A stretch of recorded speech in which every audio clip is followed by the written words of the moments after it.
Welcome to the Minnesota Department of Health Sex Trafficking Prevention and Response Training for the Minnesota lodging industry. This training is brought to you in partnership with the Minnesota Lodging Association. This virtual presentation will take approximately 40 minutes or less to complete. Thank you in advance for your efforts to prevent sex trafficking throughout Minnesota. The full Minnesota Hotel Training Package includes the following materials: a manager-owner training toolkit, the Minnesota Training virtual presentation. This is the three-part presentation you are currently watching. A training companion guide for all trainees to use with this virtual presentation. A poster set. This includes a required back-of-house poster as well as optional posters. Minnesota Training Virtual Presentation. Part 1, Introduction. Why is this training important to you? Sex trafficking in Minnesota is commonly misidentified and overlooked, and as a result, goes underreported. Everyone has a role in preventing sex trafficking. The lodging industry plays a critical role since many traffickers and sex buyers exploit victims in hotels and motels. Minnesota law now requires the hotel and motel owners, managers, and employees to receive training on how to detect and report this hidden crime. This training package will help you satisfy the statutory requirement. The lodging industry of Minnesota has proven to be an effective partner in responding to sex trafficking by identifying and reporting cases that have been successfully prosecuted and brought justice for victims.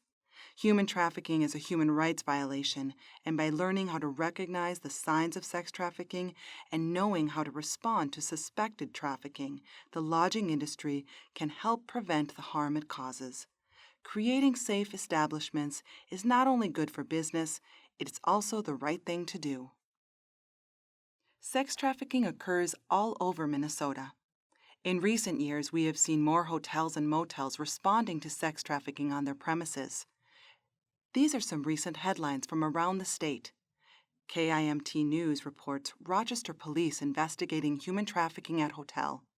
KSTP News reports man charged with sex trafficking, prostitution of 15-year-old at Richfield Motel. KARE 11 News reports sex trafficking arrest highlights important hotel initiative. Pioneer Press reports Matamidi man pleads guilty to sex trafficking after hotel arrest. And the Brainerd Dispatch reports sex trafficking. It's happening here in the Lakes area. Sex trafficking is bad for business. It jeopardizes the safety of your guests and employees. It taints your reputation and impacts community trust. It can affect a business insurance and create potential civil and criminal liability associated with any damage as a result of sex trafficking. Don't be a bystander. If you see something, say something. You can make a difference.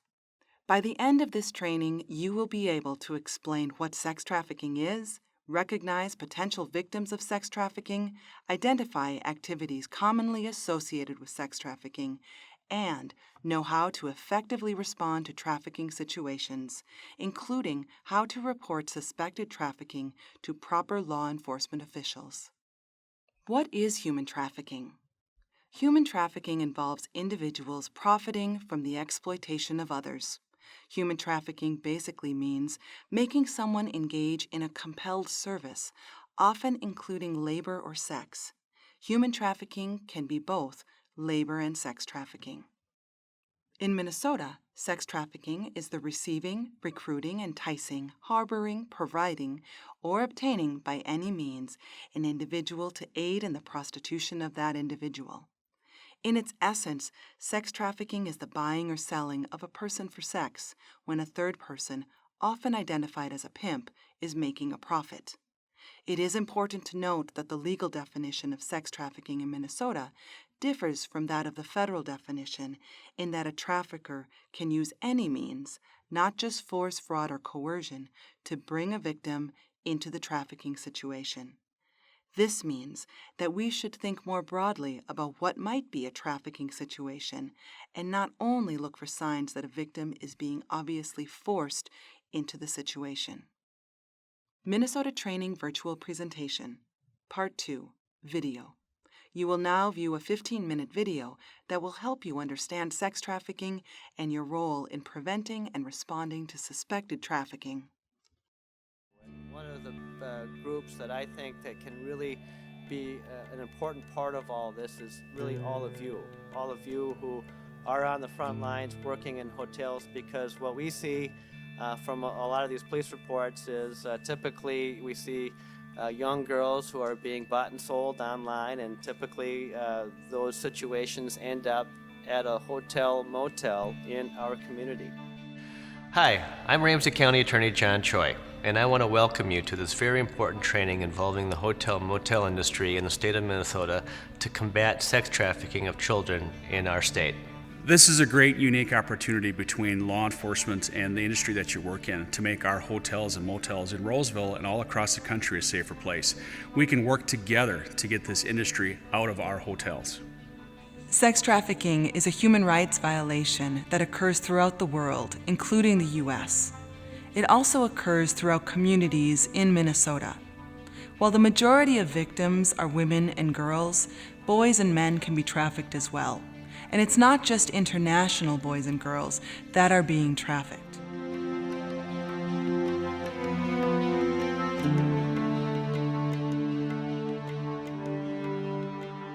So what are we really talking about when we talk about sex trafficking? How is it defined? I've told you that in its essence, it's the buying and selling of people for sex, okay? Now, Minnesota has a legal definition that I think it's good to sort of be aware of, and it's broad, which is nice. In Minnesota, sex trafficking can be defined as the receiving, recruiting, obtaining, or harboring by any means an individual to aid in the prostitution of that individual. So this by any means language is very important. It is what differentiates Minnesota from federal law or from other state laws. In Minnesota, you do not need to show that an individual was forced, frauded, or coerced into being trafficked. Criminals have learned that they can sell any type of drug once before it's used up, but they can sell a human being over and over and over again before eventually that person will also be used up.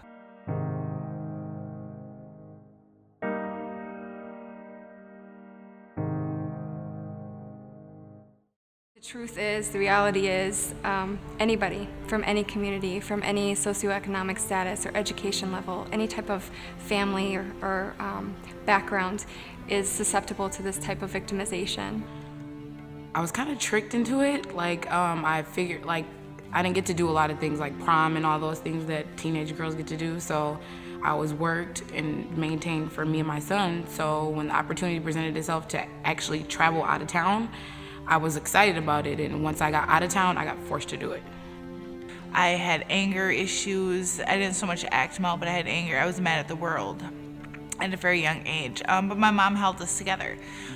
She made sure I had everything I needed, the love and support that I needed. And life was good until about 12. And then that's when it all happened. And then there was a neighbor that lived up the street, and he had to have been in his 40s. And he says, well, hey, I'll give you this $50 to $150 if you do this sexual act for me. Well, that's a lot of money at the age of 12. So I was all for it. It's like, all right, here. And then, so it was a weekly thing to where he would pay me to do some kind of sexual act. And then I started getting real rebellious with my mom. I started running away, and I went in and out of institutions. He told me that we were just pretty much gonna go out of town, and he was gonna pay for everything, and I'd be able to enjoy myself. And once I got there, it's like his whole attitude, just everything about him changed up, and I was pretty much threatened, physically abused, emotionally abused. I did try to reach out to people to help. I remember when I was in Las Vegas, the security, they'd get complaints about me getting physically abused, and they'd come up there and they pretty much just tell them to keep it down. So there are a variety of control tactics which a trafficker will use to control and manipulate their victim. Often, sexual, physical, emotional abuse is present. We also see situations of gang rape and sadistic torture. Control tactics can also include threats of criminal prosecution, withholding money or ID documents, or also enabling or inducing a chemical addiction. Sometimes these threats or control mechanisms are not directed towards the victim directly, but rather they threaten the victim's family or friends in order to maintain control of the victim. Often, to the outside observer, a control tactic may seem a lot less obvious, but rather the trafficker is playing the guilt card or playing the boyfriend card that's saying, if you love me, you will do this for me. Pimps and traffickers will use information. They'll take whatever they can get from the victim, and they'll use it to twist and manipulate and control. And what the Johns need to realize is to buy a human being like that, that's what fuels sex trafficking. The 5 main points to remember are: victims of trafficking in the U.S. include U.S. citizens and legal permanent residents. They are not just foreign nationals or international victims. Trafficking includes a variety of means of recruitment and enticement, not just force, fraud, and coercion. Trafficking may occur within a city, county, state, or country. Crossing a border is not necessary. Victims of trafficking include both juvenile and adults, as well as both boys and girls. Sex trafficking includes both the traffickers as well as the demand side, the Johns or the sexual predators. We must remember to hold both sides accountable.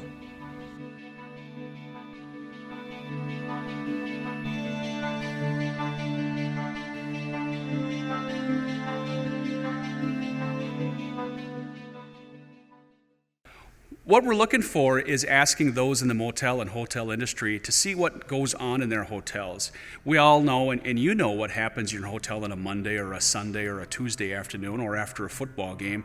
These types of crimes are abnormal in your hotel, and we're asking you to look for things that look abnormal and string them together when you talk to an officer either in the parking lot or at your hotel or on the phone to try and get involved in these crimes. Consider what's normal for your guests. Some things to consider are no luggage or identification, rooms paid for in cash, anyone appears to be fearful, disoriented, or disheveled, who shows signs of physical abuse, who is being restricted from moving or communicating, young people made up to look significantly older, and with significantly older boyfriends. You know what happens in your hotel. You know what doesn't look right in your hotel, what doesn't seem right, what may be out of place as your normal behavior. If you have someone in the lobby that actually belongs in the room, or you have little luggage when they're staying there for 5 or 6 or 7 days, or a unit that turns down the maid service every other day, just things that you singly look at them doesn't make sense, but as you look at the trait and the trails of this activity, they will lead us to believe that there's something going wrong in your hotel, and we can all work together to make it better. The signs of trafficking can be seen not just in the guests at your hotel, but also in the rooms. After all, there's normal activity that takes place in guest rooms, and then there's the kind of activity that takes place when prostitution or trafficking are involved. Here are some things to look for in guest rooms. Continuous refusal of housekeeping services. They don't want anyone else to see what they're doing. Excessive pornography or any child pornography, and reminder that child pornography in itself constitutes a crime. Sex paraphernalia, condoms, lubricants, etc. Numerous smartphones, tablets, laptops, etc. These are the tools of their business. Multiple credit cards or excessive cash. They want to conceal their identity, so they'll often use cash. Different men coming and going out of the room.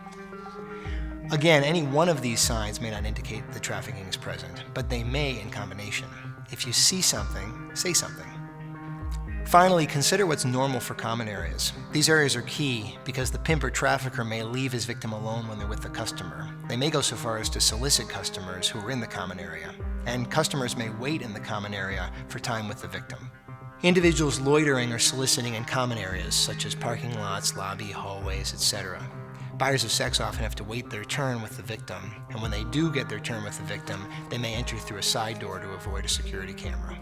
Individuals appearing to monitor common areas. Traffickers may watch to count the number of men to verify the money that they're making, and may keep an eye out to make sure that their victims don't escape. Also look for individuals exchanging money. And finally, keep an eye on hotel computers, like in the lobby. They may be used to visit adult websites. If you do suspect something, here's what you should do. Don't confront, seek help. Follow your establishment's policies. Call 911. No concern is too small. Feel free to call 911 on just a suspicion. We won't make a commotion just by coming over and visiting with you. The officer can work with you on what you feel is suspicious and to see if that mandates a criminal interdiction stop by the officer, stopping by the room to ask a question, or just remain under surveillance to help this situation out. Let the officer determine when you talk to him or her on the telephone as to what might be reasonable. And as long as you're acting under reasonable guidelines, everyone's going to look favorably upon what you just did. Now that you've heard what sex trafficking is and how to detect it, you're probably asking yourself, can this really work? I'm here to tell you that it can. In Roseville, we recently had a case where it was the hotel employees calling in that really led to catching someone who was trafficking a 17-year-old female. Really, the case started when the night manager at this hotel, her boyfriend had come in the early morning hours to pick her up. And he was just kind of hanging out waiting for her shift to end when he was approached by the suspect, who turned out to be Samuel Cozart. They were kind of just having some casual conversation, and Samuel made a comment to him about that he needed to get an ID for a 17-year-old female. And he claimed that it was so that she could get into clubs.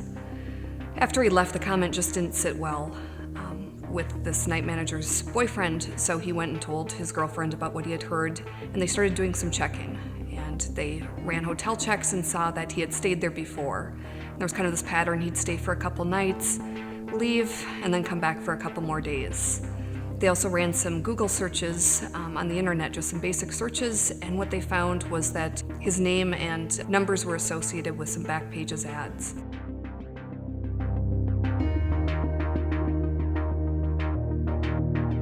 When the officers brought the victim to the police department, that's really where I got involved.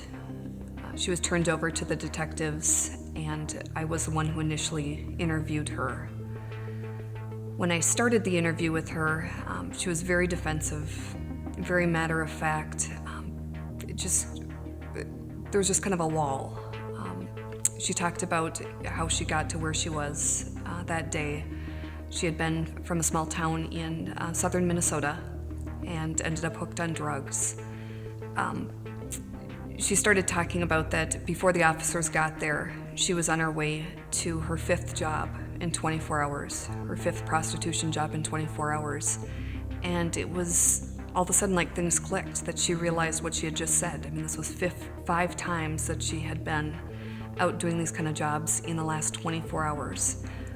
Once we had this breaking point where she finally started to tell us the truth, we were able to finally really get the whole story. And the story really was that Samuel Cozart was controlling everything. He was the one posting the ads. He was the one keeping the money. He was telling her what she needed to do.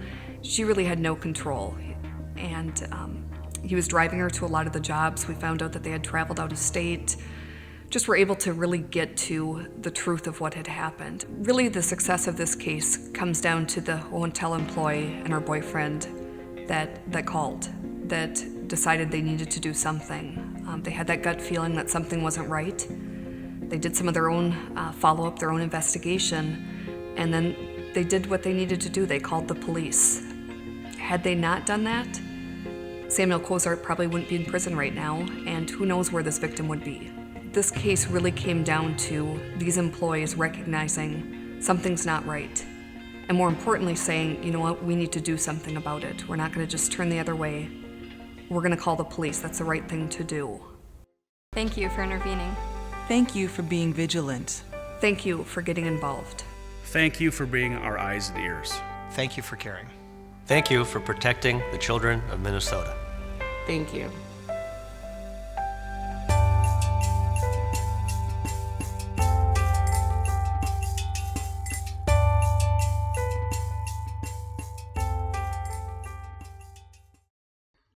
Minnesota Training Virtual Presentation, Part 3, Core Information.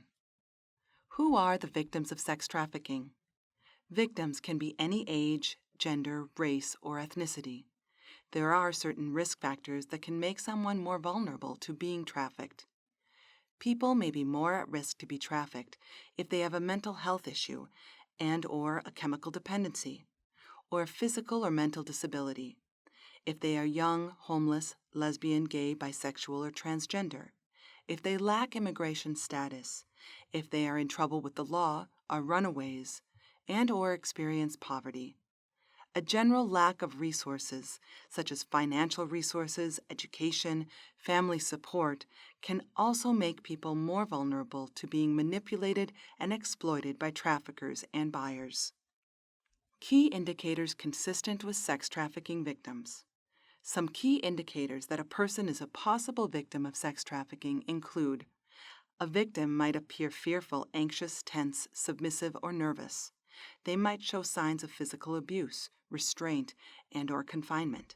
They might display signs of malnourishment, sleep deprivation, poor hygiene, or untreated injuries and/or illnesses.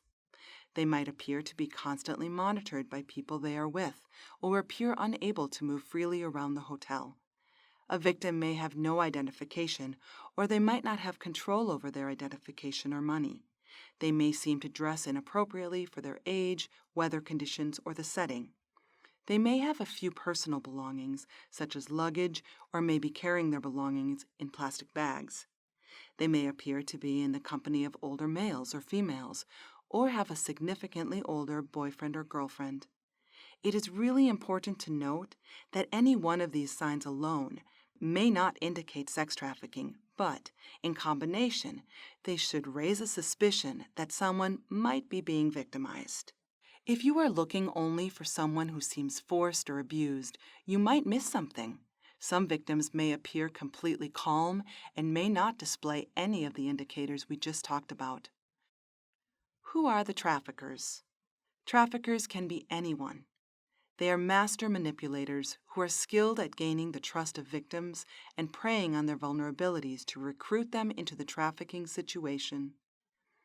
A trafficking situation can range from large-scale national and international crime networks to small-scale individuals recruiting other individuals. They may be males, females, neighbors, friends, boyfriends, girlfriends, and/or family members. Key activities consistent with sex trafficking. Some of the activities consistent with possible sex trafficking occurring at a hotel or motel include: do not disturb sign up at all times. Guest requests room or housekeeping services but does not allow staff to enter the room. The guest refuses cleaning services for multiple days. The guest has a local address and a frequent history of short stays. The guest reserves multiple rooms and/or pays in cash. Minors are registered with the room but are left alone for long periods of time. Unusual amounts of cash, sex paraphernalia, alcohol or illicit drugs, multiple computers or cell phones are present in the room. People may loiter in hallways or appear to monitor areas around a room or common area. Or there is a constant flow of people, especially men, in and out of rooms at all hours. Evidence of a minor present in the room, but no minors are registered with the room. Again, any one of these signs alone may not indicate sex trafficking, but in combination, they should raise a suspicion that trafficking may be occurring in your hotel or motel. Err on the side of caution when assessing these situations so as not to miss the possibility that someone is being victimized. There is no harm in seeking assistance from your management, local authorities, and accessing local trafficking resources in your communities. You know what is normal for your guests and for your establishment. We are asking you to pay attention to what isn't normal in guest behavior and what might be happening in common areas. If you see something, please say something. You will find additional indicators of activities consistent with sex trafficking in the training guide. What you should do if you suspect trafficking. Employees, if you suspect trafficking in your establishment, contact your manager on duty. Your safety as well as the safety of the potential victim is important. This is why we ask that you do not try to intervene directly in a situation you suspect involves sex trafficking. If you are unable to contact your manager and/or you suspect someone is in immediate danger, contact local law enforcement or 911. Managers. First, establish a protocol for responding to sex trafficking. Be sure that all employees understand this protocol. Next, it can be helpful to establish a strong working relationship with your local law enforcement agency as well as local sex trafficking response resources. They can help you manage a trafficking situation at your hotel or motel. If you have reason to believe that sex trafficking may be occurring, or even if you are not sure it is, contact your local law enforcement agency and they will assist with the situation. When contacting the authorities, you should tell them that you suspect that sex trafficking is happening in your establishment. You may also contact the Minnesota Bureau of Criminal Apprehension Human Trafficking Investigations Task Force at 651-793-7000. Please note that in Minnesota, there are strong legal protections in place for individuals who make reports of suspected sex trafficking in good faith. Managers, please see the Hotel Preparedness Checklist in the Manager Owner Toolkit. Minnesota has implemented a statewide response to sex trafficking. Know that you are not responding alone. There is a large network in Minnesota to support you.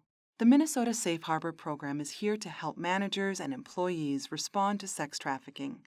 They can assist you in developing your response protocol in responding to sex trafficking, as well as provide you with additional support such as an in-person local training and connecting you to local resources. Minnesota's Safe Harbor law is a statewide effort to provide victim-centered services for Minnesota's sexually exploited youth. Under Minnesota Safe Harbor law, sexually exploited youth 17 years old and under can no longer be arrested and charged with the crime of prostitution. Rather, the law recognizes that these youth are victims, not criminals, and refers them to services. You will find more information on Minnesota Safe Harbor in your training guide. Safe Harbor Network of Services. Minnesota developed a Safe Harbor network of services with regional navigators who are ready to provide you with assistance and support. Regional navigators are the main point of contact regarding questions about sex trafficking. They can provide in-person training for staff at your establishment. You have a copy of the Safe Harbor Agencies map in your training companion guide. Take a moment now to look for the regional navigator in your region. You will also see that we have a network of specialized community-based and housing services for youth who are sexually exploited. Law enforcement support. Beyond your local law enforcement agency or calling 911, there is also a network of law enforcement agencies that can help you prepare a response to trafficking in your hotel or motel. Key Minnesota law enforcement response agencies include 3 regional law enforcement task forces, the Stearns County Attorney's Office, Tribes United Against Sex Trafficking, Trust, out of Fond du Lac Band of Lake Superior Police Department, and the East Metro Task Force. There is also one statewide human trafficking investigations task force out of the Bureau of Criminal Apprehension. Please see the training guide for a list of these task forces with contact information. We will now complete a guided practice scenario to practice what you have learned. To complete this part of the training, please locate the guided practice scenario in the Training Companion Guide. Read the scenario and ask the questions in your training guide. This exercise should take about 3 to 5 minutes. A 15-year-old girl was invited to a party at your hotel by an adult man who looked about 35 years old.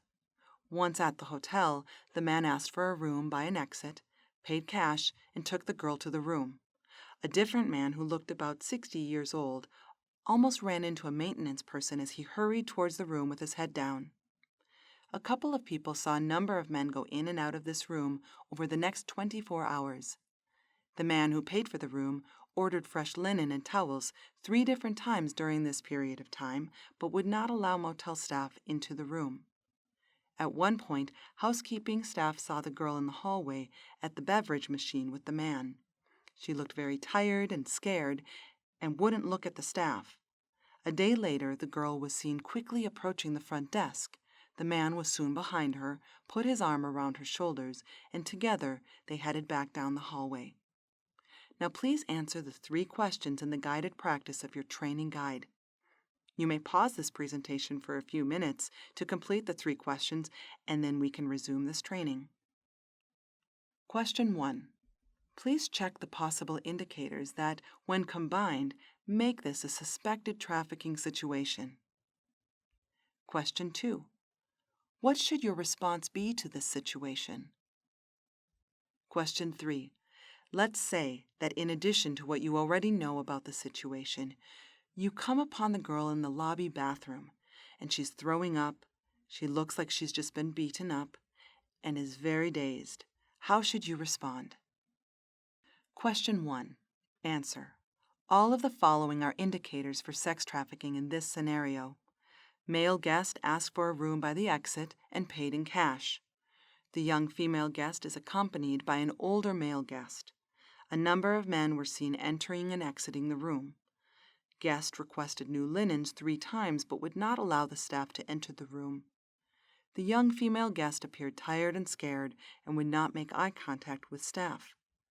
The older male guest was observed controlling the movements of the younger female guest. Question 2.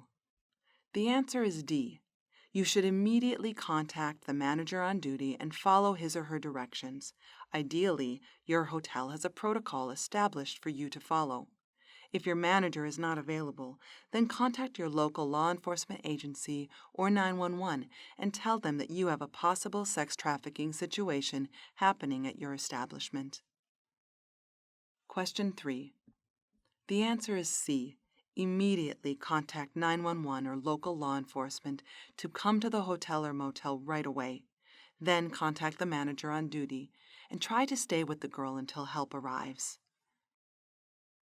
Remember, sex trafficking is the receiving, recruiting, enticing, harboring, providing, or obtaining, by any means, an individual to aid in the prostitution of that individual. Anyone can be a victim of sex trafficking. You play an important role in preventing and responding to sex trafficking. Staying informed of the signs of sex trafficking and knowing how to respond makes you a responsible employee. There is a network of resources available and ready to offer you support in preventing and reporting sex trafficking. The Minnesota Department of Health and the Minnesota Lodging Association thank you for completing this part of the Minnesota Hotel Training Package. Please direct any questions to your supervisor. MDH Safe Harbor Program is also available to help. Please reference your materials accompanying this training for additional information.